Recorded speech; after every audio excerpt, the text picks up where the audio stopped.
Bismillahirrahmanirrahim. Assalamualaikum warahmatullahi wabarakatuh. Alhamdulillahi rabbil alamin. Wal 'aqibatu lil muttaqin. Wa la 'udwana illa 'alal zalimin. Asyhadu an la ilaha illallah wahdahu la syarika lahu dzalika rabbil alamin. Wa asyhadu anna Muhammadan 'abduhu wa rasuluh arsalahu lahu bil huda wa dinil haqqi rahmatan lil alamin. Wassalatu wassalamu ala asyrafil anbiya'i wal mursalin wa ala alihi wa sahbihi wa tabi'ina lahu bi ihsanin ila yaumiddin. Summa amma ba'd. Hadirin dan hadirat jamaah salat subuh rahimakumullah. Alhamdulillah, kita ucapkan syukur kepada Allah Subhanahu wa taala.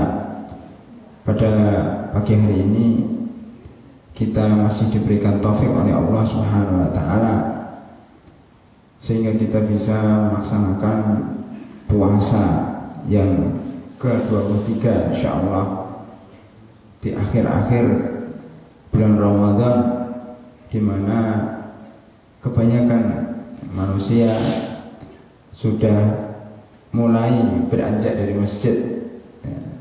Mereka sudah mulai memikir kapan mudik dan bagaimana persiapan untuk bulan Syawal, Lebaran. Seakan-akan bulan Ramadan sudah selesai, padahal masih 7 hari. Dan kita alhamdulillah diberkati dan diberikan taufik oleh Allah Subhanahu wa taala sehingga juga bisa sholat di masjid ini, yang masih menyadari bahwa Ramadan masih 7 hari. Kita yang di sini di masjid ini ada yang tersisa dari sekian banyak orang yang sudah meninggalkan masjid. Hadirin rahimakumullah, mudah-mudahan kita diberikan istiqomah hingga Ramadan selesai, dan mudah-mudahan diberikan istiqomah sampai setelah Ramadan, karena sholat subuh berjamaah dan sholat-sholat yang lain itu berlangsung terus walaupun di luar bulan Ramadan. Hadirin dan hadirat rahimakumullah, judul yang diberikan kepada saya, tema yang diberikan kepada saya sangat luas, yaitu problematika umat dan solusinya. Saya sempat bertanya kepada panitia, nampaknya ini tema yang pernah diberikan kepada saya tahun lalu. Saya ingat saya, tapi katanya tidak, cuma mungkin isinya hampir sama. Maksudnya tema atau isi daripada tema itu hampir serupa. Tetapi walaupun demikian, tetap saja masalah ini sangat penting bagi kita, karena umat Islam senantiasa mengalami banyak masalah, menghadapi berbagai problematika yang terus-menerus berkembang dan berbeda satu tahun dengan yang lainnya.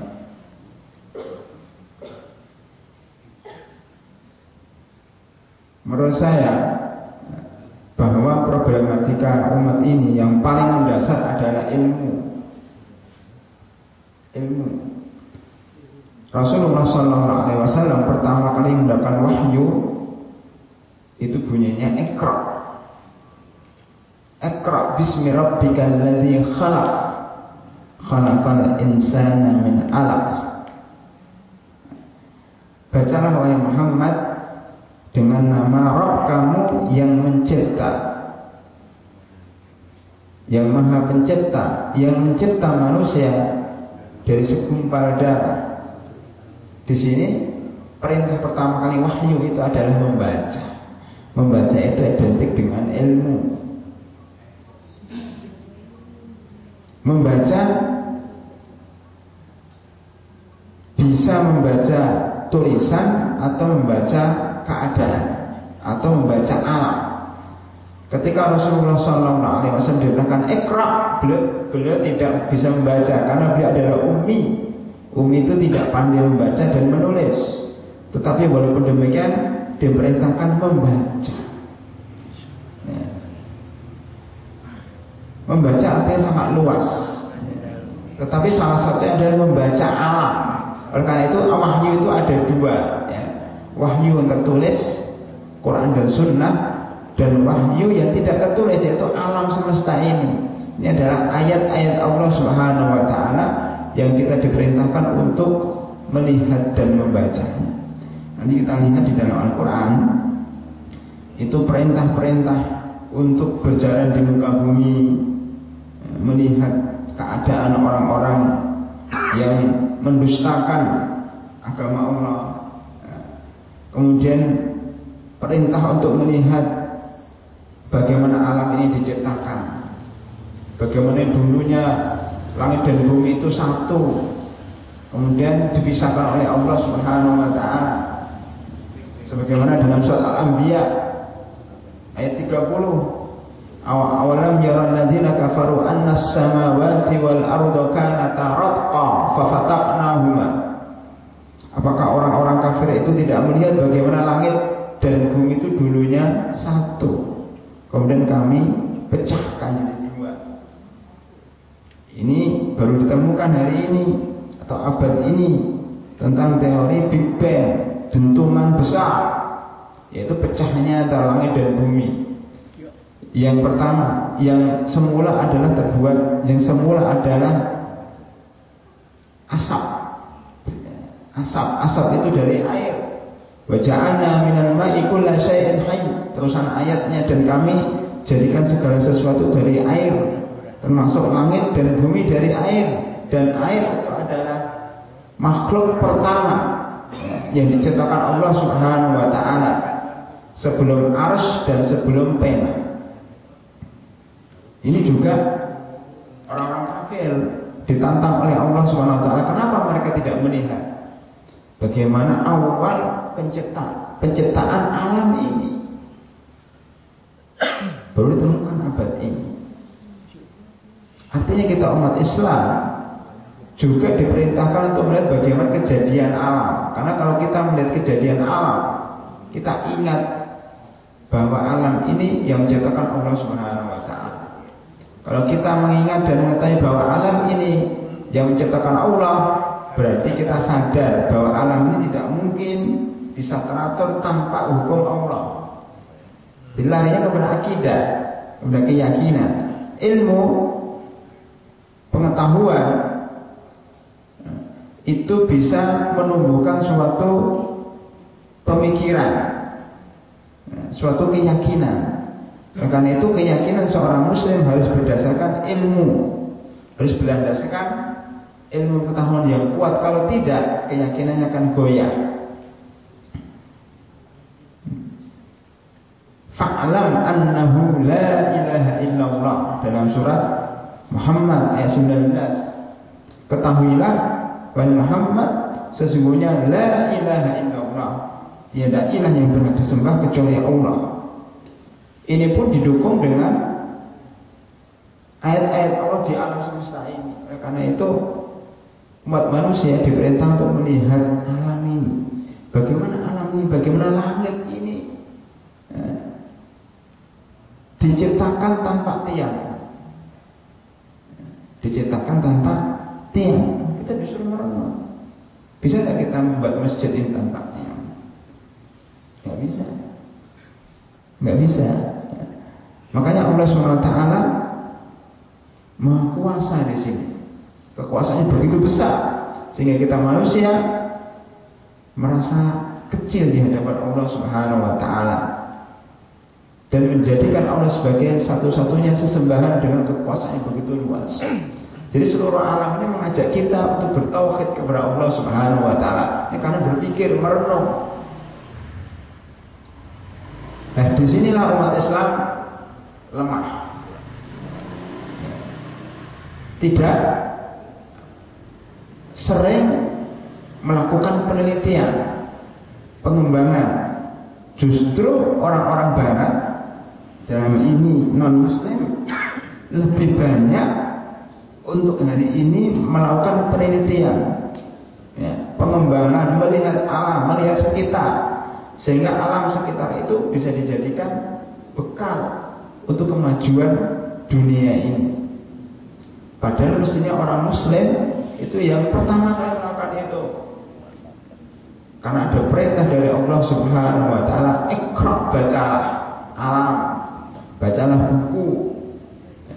Buku pun Islam, umat Islam kalau masalah membaca paling tertinggal.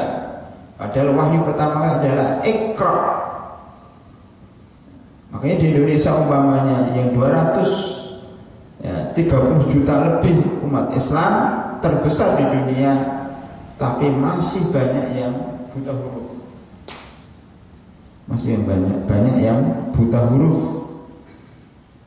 Masih banyak yang tidak bisa berbahasa Indonesia. Walaupun sudah haji. Jadi banyak jamaah yang haji dari Indonesia itu, karena setiap daerahnya itu mempunyai bandara internasional. Termasuk hebat juga Indonesia ini, bandara internasionalnya banyak sekali. Setiap daerah ada bandara internasional. Tetapi gara-gara ini juga lah, ya, orang Indonesia banyak yang luar negeri tanpa melalui ibu kota Jakarta. Luar negeri tapi tanpa menguasai bahasa Indonesia yang benar, bahkan tidak mengerti sama sekali. Tapi mereka sudah jauh ke luar negeri berinteraksi dengan orang-orang selain Indonesia. Ketika kita di Mekah Al-Mukarramah, di Madinah Munawwarah, ada jamaah kita yang tersesat jalannya, ditanya, ibu dari mana, pondoknya di mana, tempat tinggalnya di sana, ya. Itu tidak bisa jawab karena tidak paham bahasa Indonesia. Ini juga bermasalah, ya. Mestinya kita sebagai orang Indonesia paling tidak minimal itu tahu bahasa Indonesia. Baik lagi kalau tahu bahasa selain Indonesia, itu bahasa internasional, bahasa Inggris atau bahasa Arab. Tetapi tingkatan yang paling minimal pun sebagian dari kita tidak mengetahui. Belum lagi tidak bisa membaca dan menulis. Itu bahasa Indonesia. Kalau kita ingin bertanya bagaimana bahasa Arab dan bahasa Inggris, lebih banyak yang buta huruf, ya. Artinya kalau bahasa Indonesia tidak bisa, apalagi yang tidak bisa bahasa Inggris dan bahasa Arab, itu jauh lebih banyak dari 240 juta umat Islam Indonesia. Padahal Al-Quran dan hadis itu berbahasa Arab. Nah, ini juga menunjukkan bahwa ikra kita, membaca kita itu pun sangat lemah, tidak sesuai dengan perintah Allah Subhanahu wa Ta'ala. Ikra, membaca, melihat, berjalan di muka bumi. Selain membaca tulisan, begitu juga lemah ketika membaca alam tadi. Padahal ilmu itu tidak dari buku semata. Banyak ilmu kita dapat dari kehidupan. Tapi sekali lagi bahwa itu pun tidak diambil pelajarannya. Contoh yang paling mudah adalah firman Allah Subhanahu wa Ta'ala dari surat Ali Imran 191. Inna fi khalqis samawati wal ardi wa ikhtilafil laili wan nahari laayatin liulil albab alladzina yadhkuruna Allaha qiyaman wa qu'udan wa 'ala junubihim wa yatafakkaruna fi khalqis samawati wal ardi rabbana ma khalaqta hadza batila subhanak faqina adzabannar. Sesungguhnya di dalam penciptaan langit dan bumi dan pergantian siang dan malam terdapat tanda-tanda kekuasaan Allah bagi orang-orang yang ulul albab. Ulu itu itu yang memiliki albab itu inti, diterjemahkan cendekiawan. Orang yang pintar itu adalah orang yang mengetahui inti masalah, hakikat dari suatu masalah itu apa. Itulah ulul albab, yaitu yang selalu tadi melihat penciptaan langit dan bumi asalnya dari mana, kan gitu. Kemudian pergantian siang dan malam, malam siang, malam siang. Berapa banyak dari umat Islam yang memperhatikan kapan pagi, kapan malam. Ini sekarang mau pagi ini. Ya. Sebentar lagi, setelah pagi, maghrib, begitu seterusnya. Bagi umat Islam yang cerdas, ya, yang akan menjadi pemimpin, dia akan merenungi, ya, merenungi kenapa sih kok pagi? Kenapa sih kok sore? Pagi menunjukkan bahwa hari ini insya Allah kita akan menghadapi kehidupan baru. Matahari terbit itu menunjukkan kehidupan baru. Berarti kita umat Islam harus benar-benar memanfaatkan hari ini sampai nanti maghrib dengan sebaik-baiknya untuk makmurkan dunia. Sore menunjukkan bahwa kehidupan ini bagaimanapun juga panjangnya akan berakhir juga, bahwa umur kita itu juga terbatas, sehebat apapun kita akan tenggelam juga. Itu makna pergantian siang dan malam. Kalau orang bisa merenungi seperti itu, dia akan maju dalam hidupnya. Karena hidupnya ada tujuan dan ada batas waktu. Kemudian diteruskan oleh Allah Subhanahu wa taala, alladzina yadhkurunallaha qiyaman. Yang mengingat Allah ketika berdiri. Jadi bukan sekedar zikir. Ya, zikir. Ya, namanya zikir bersama-sama. Kemudian nangis di tempat itu saja. Memang banyak di antara kita yang berzikir seperti itu ketika ada masalah, ya, kita melakukan zikir bersama-sama, bahkan menangis terseduh-seduh di situ, saya matanya bengkak. Itu tidak apa-apa, artinya dia mungkin merasa salah pada waktu itu. Tetapi kenapa hanya sebatas di situ saja? Setelah pulang kembali kepada kebiasaan lamanya, seperti tidak terjadi apa-apa. Itu bertentangan dengan ayat ini, alladzina yadhkurunallaha qiyaman. Mengingat Allah itu bukan hanya di majlis zikir saja, tetapi mengingat Allah itu ketika berdiri ke kantor, gitu.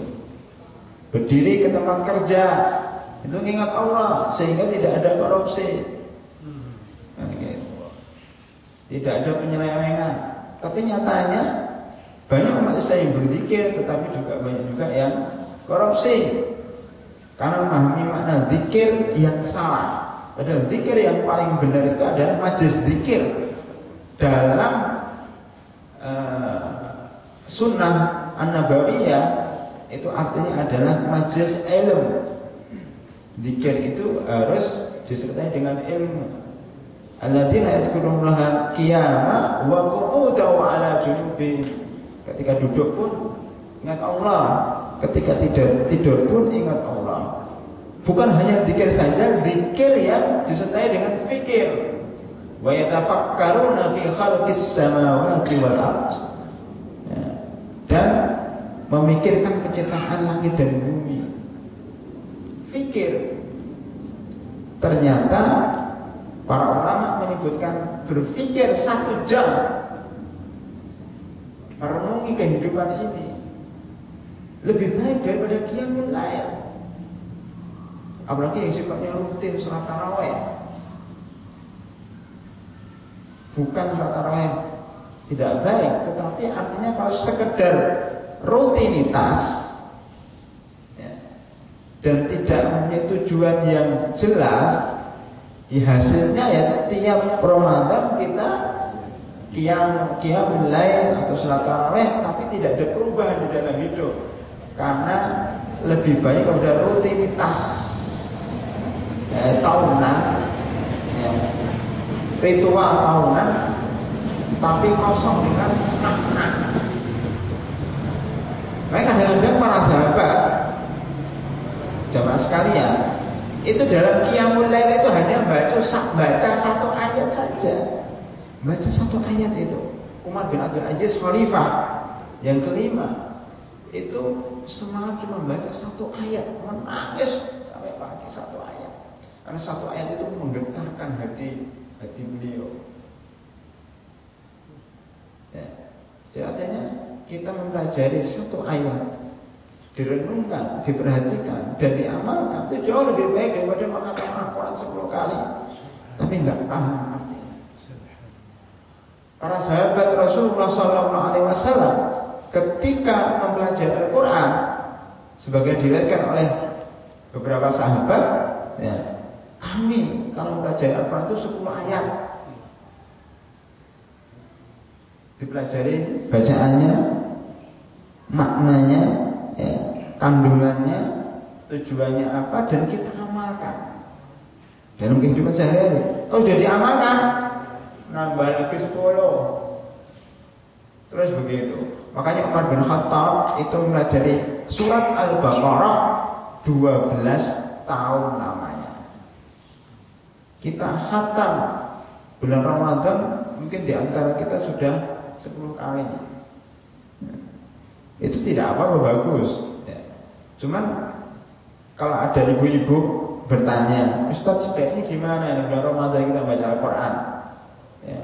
Kita perbanyak atau kita mempelajari Al-Quran nggak usah khataman?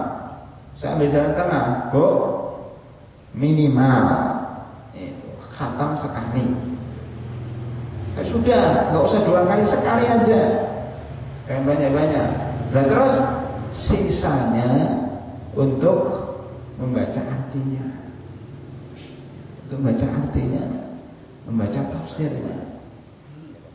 Begitu terus tiap tahun, sehingga ketika dia puasa selama 10 tahun, kalau setiap tahunnya mampu membaca tafsir 1 juz aja, 10 tahun dia bisa menguasai 10 juz.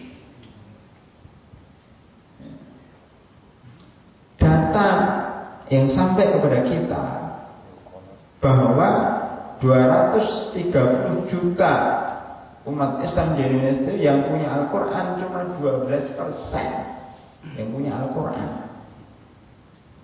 Artinya 88% itu tidak punya Al-Quran. Ya. Kita jangan ukurannya jangan Jakarta, ukurannya adalah orang-orang di luar Jawa. Ya. Makanya tadi lengkap sudah buta huruf, ya, bahasa Indonesia, ya, buta huruf Al-Quran, bahkan tidak punya Al-Quran. Maka ada sebagian lembaga Al-Quran itu mengirimkan Al-Quran ke luar Jawa itu banyak sekali. Itu pun belum cukup. Di antara 12% ya, yang punya Al-Quran ini, yang baca itu berapa persen? Ya, nggak nyampe 5%. Secara rutin, ya, baca secara rutin nggak nyampe 5%. Yang baca rutin dan dibaca artinya dan paham isinya itu berapa persen dari di bawah 5% ini? Itu belum yang mengamalkan, Pak. Itu baru yang membaca. Ya. Apalagi yang mengamalkan 0, berapa persen. Oleh karena itu, bagaimana umat ini akan bangkit menjadi umat terbaik? Kuntum khaira ummatin ukhrijat linnas. Tidak mungkin kalau keadaannya seperti itu. Tidak mungkin. Oleh karena itu, Allah Subhanahu wa taala belum mengizinkan umat Islam ini memimpin dunia, belum mengizinkan hari ini.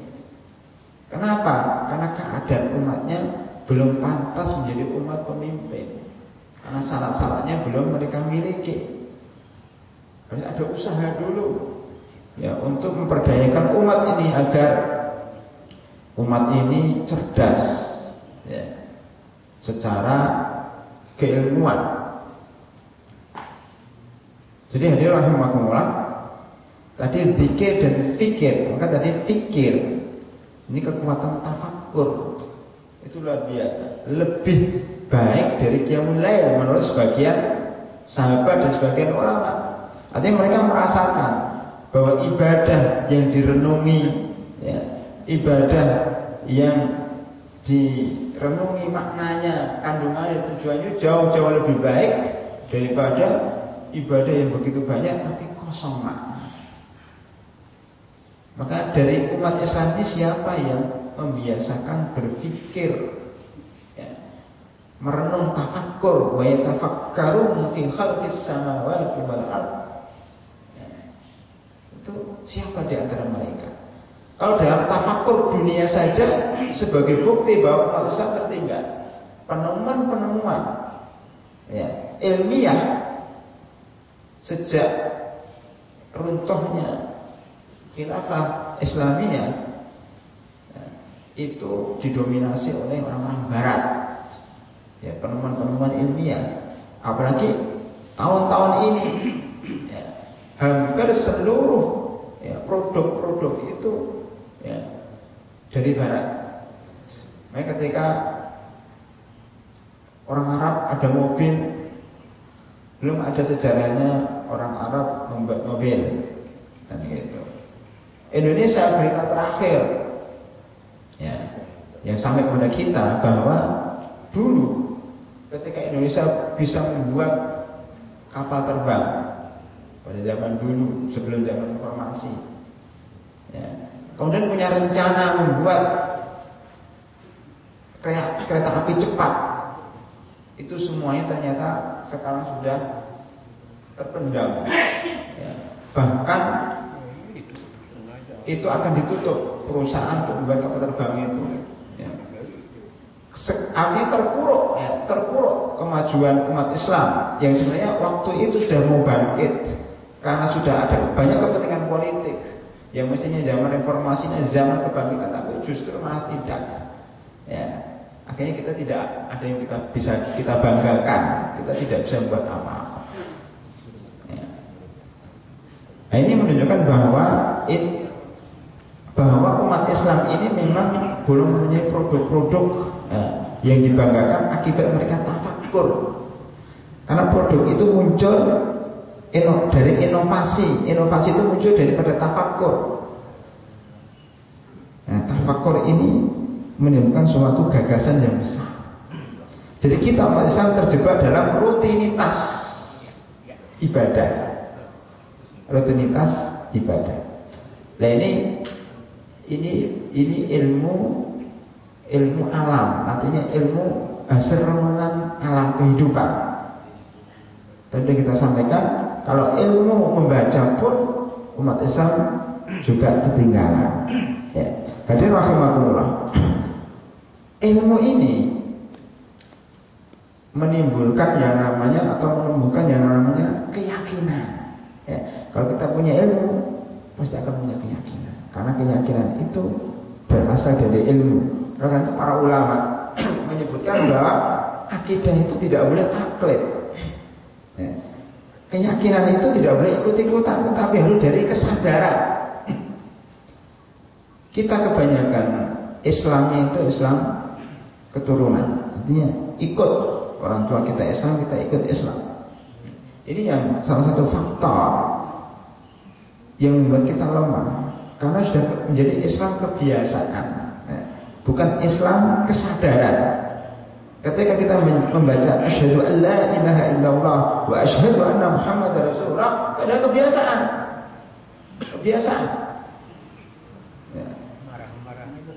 Bukan sebuah kata-kata yang kita sengaja mengucapkannya. Asyhadu an la ilaha illallah, saya menyaksikan bahwa tiada ilah yang berhak disembah kecuali Allah. dan saya menyaksikan bahwa Muhammad adalah Rasulullah. Padahal arti daripada dua kalimat syahadat itu sungguh luar biasa. Kalimat syahadat inilah dan karena kalimat syahadat inilah Rasul diperangi. Kata para ulama, karena kalimat syahadat inilah diciptakan surga dan neraka. Karena kalimat syahadat inilah diciptakan langit dan bumi. Karena kalimat syahadat inilah terhunus pedang untuk perang. Karena mempertahankan kalimat syahadat la ilaha illa Muhammad Rasulullah. Jadi ilmu, karena kita atau umat Islam tidak paham terhadap kalimat syahadat la ilaha illa Muhammad Rasulullah, makanya akidahnya lemah. Ini faktor kedua. Karena ilmunya lemah, berikut akidah dan keyakinannya lemah. Oleh karena itu di Indonesia ada sekitar 350 aliran sesat. Aliran sesat itu macam, ada namanya surga Eden. Itu mirip dengan surga Edan. Maunya baik, Jannatu Adnin, surga Adn. Cuma yang dirikan ini Edan.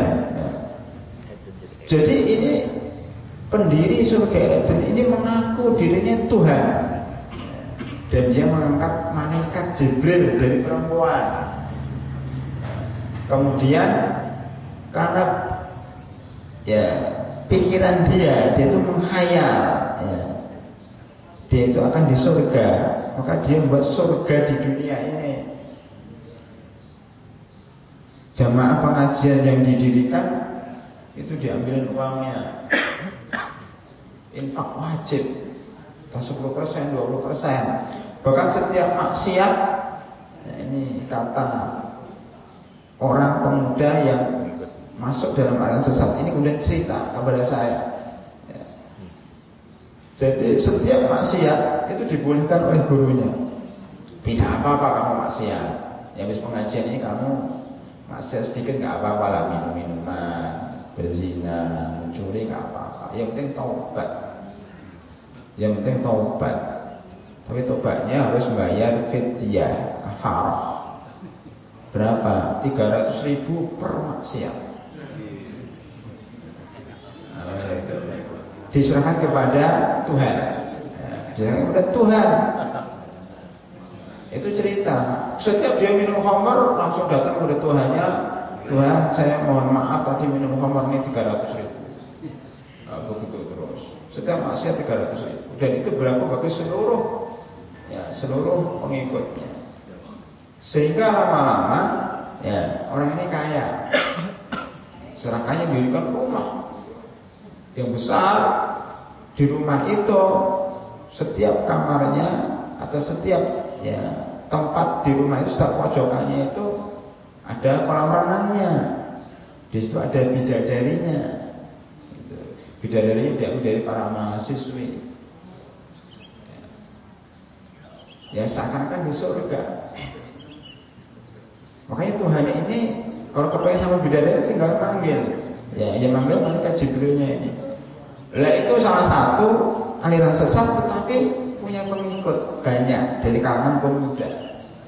Itu menunjukkan bahwa keyakinan umat Islam itu memang sangat lemah. Sebagian dari umat Islam itu hanya ikut-ikutan. Ini anak lulusan SMK ini, dan ini banyak yang dialami oleh bapak-bapak dan ibu-ibu serta orang tua. Yang mungkin dia rajin ke masjid, bapaknya rajin ke masjid, ibunya rajin ke masjid, anaknya mana? Nggak ada. Padahal anaknya udah besar, udah dewasa, udah SMA, nggak ada yang ikut ke masjid. Saya ini juga problematika. Bapaknya ke masjid, ibunya ke masjid, anaknya nggak kemana. Lah ini dia sekolah di SMK, sekolah di SMA, kuliah di UGM, kuliah di UI dan sebagainya umpamanya, tetapi tidak dididik agamanya, Sehingga dia merasa kering. Ustaz katanya, saya merasa kering agama, saya butuh siraman rohani. Saya diajak teman saya untuk ikut pengajian ini, diajari seorang ustaz, ustaz palsu gitu. Ya ustaz yang akhirnya dia mengaku dirinya Tuhan itu. Loh, kata ustaz boleh kok bermaksiat asalkan taubat katanya.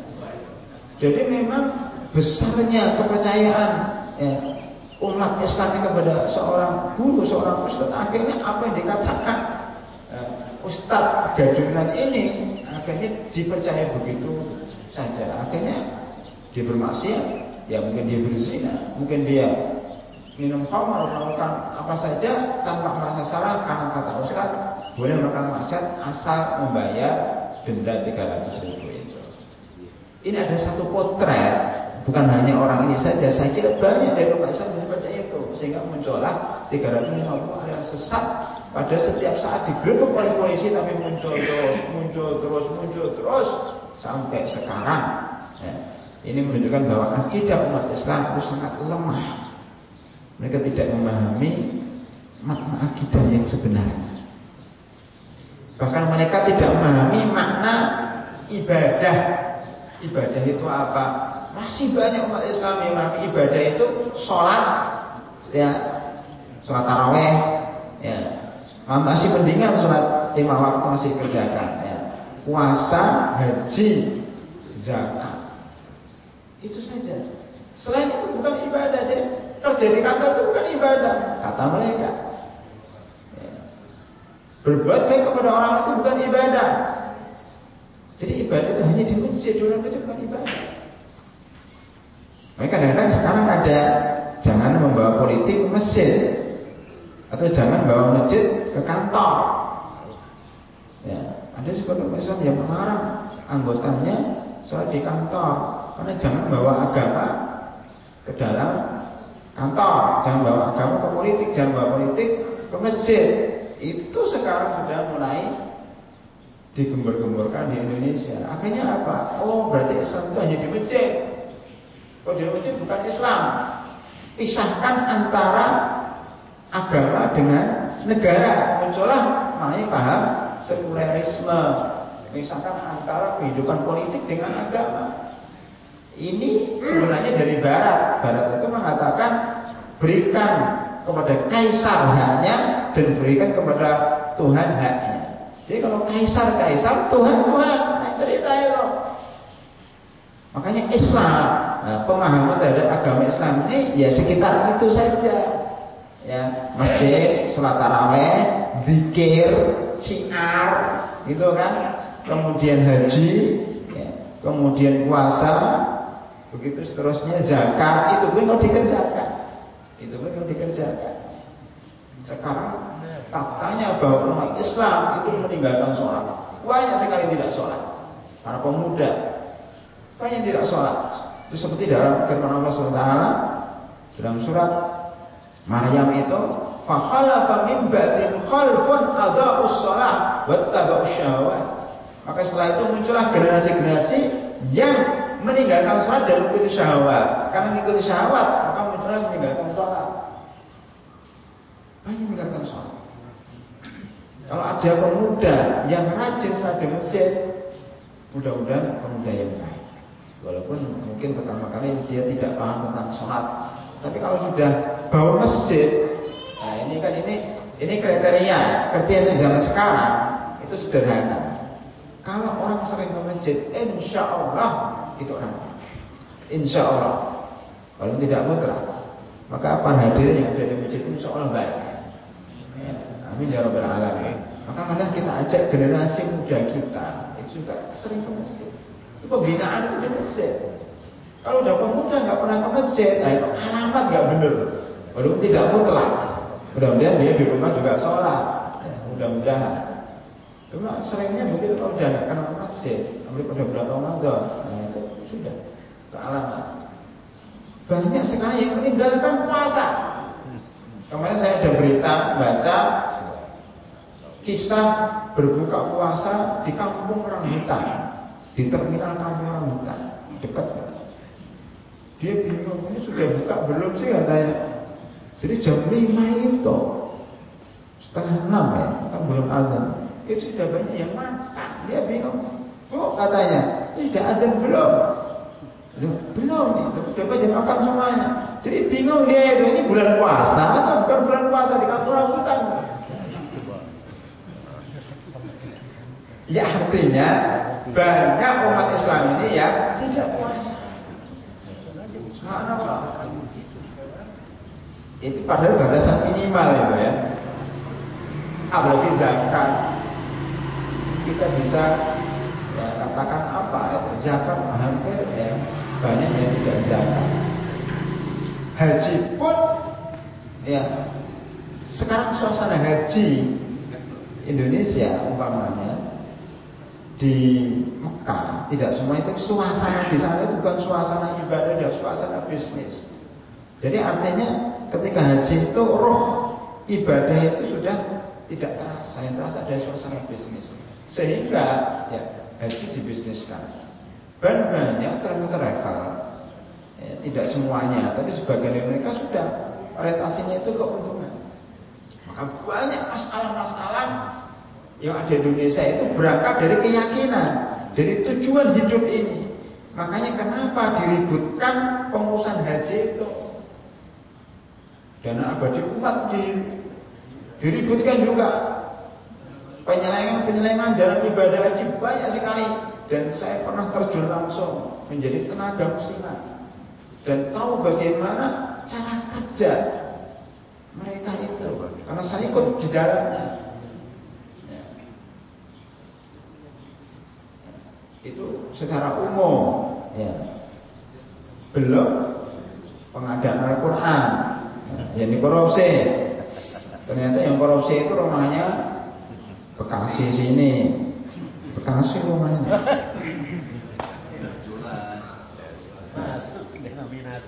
Dan susah kan. Jadi artinya ibadah itu masih mending, tapi ibadah sudah tidak. Bagaimana mengharapkan umat Islam bangkit? Bagaimana mengharapkan umat Islam bangkit? Ya, kalau kita bicara Indonesia dulu, bagaimana mengharapkan Indonesia bangkit kalau umat Islam seperti itu? Saya tidak yakin kalau pemimpin diganti terus setiap 5 tahun diganti itu bisa baik. Saya tidak yakin. Kecuali pemimpin yang berani mati. Jadi jangan pemimpin itu dia berani mati, berani ditembak, berani ya, karena sudah benar-benar dia sungguh-sungguh merubah. Tapi kalau hanya pemimpin supaya tidak lengser dan seterusnya itu susah. Karena kehidupan politik ini ada lingkaran setan yang sistem itu susah dari keluar dari. Makanya sebenarnya sistem demokrasi yang ada di Indonesia ini sebenarnya adalah lingkaran setan, susah. Ya. Karena yang berkuasa itu akan membuat undang-undang, terutama masalah pantai ya. Bagaimana membuat undang-undang supaya dia tetap eksis kan begitu. Terus lingkaran terus. Makanya susah kita keluar dari politik yang seperti ini. Nah ini juga masalah kita.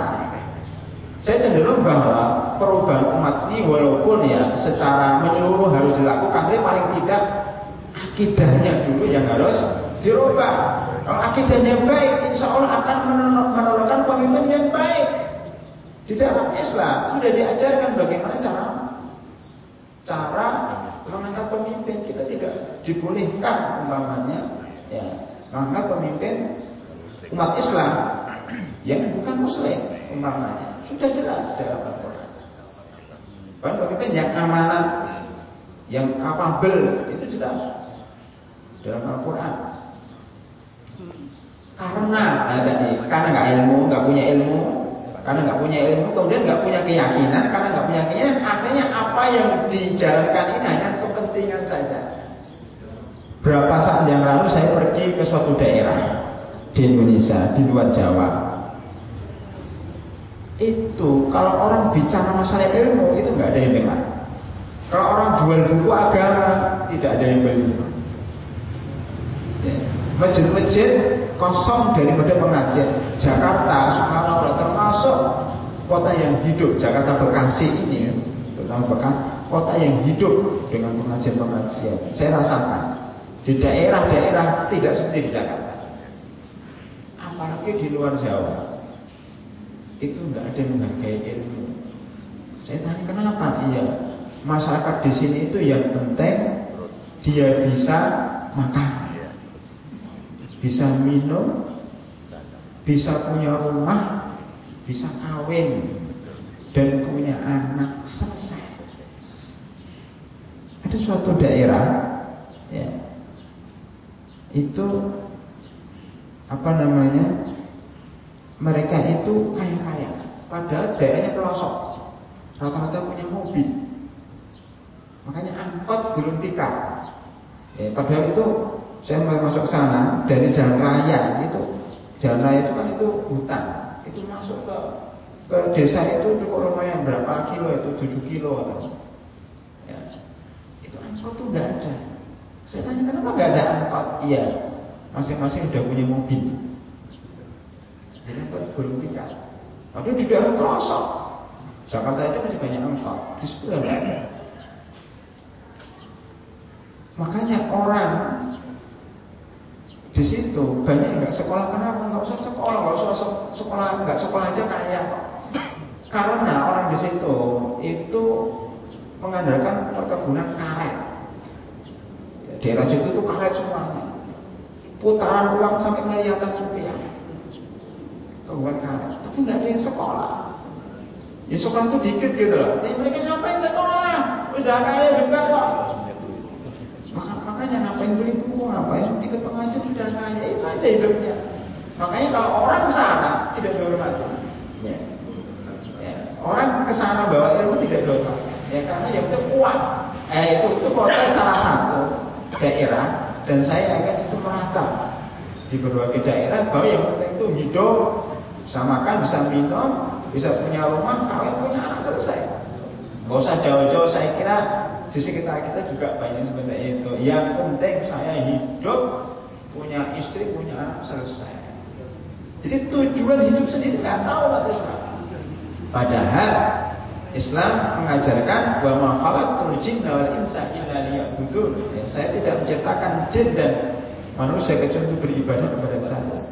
Ibadah pun tidak sekedar tadi sholat, zakat, puasa, tapi seluruh kehidupan kita ini ibadah. Nah, dari pemahaman seperti itu saja umat Islam sudah banyak yang menyeleweng. Ya.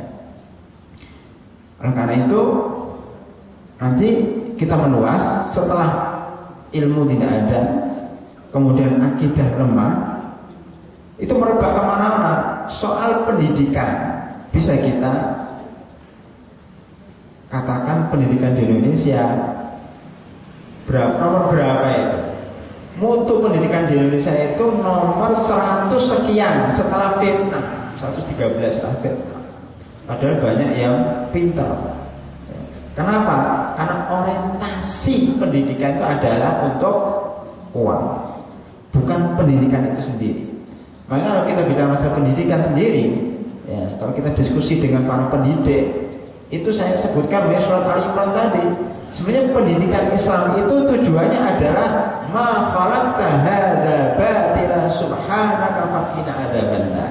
Jadi tujuan kita meneliti, tujuan kita mencari ilmu, tujuan kita melihat alam semesta ini tujuan cuma satu, ya Allah, Engkau tidak menciptakan bumi ini dalam keadaan sia-sia, tapi Engkau menciptakan kehidupan ini demi untuk beribadah kepadamu, dan tujuan daripada hidup manusia ini adalah mencari ridha Allah sehingga bisa masuk surga. Maka faqina adzabannar, ya Allah jauhkanlah kami dari api neraka. Maka kalau kita menyukakan anak kita nggak takut api neraka, berarti kita gagal.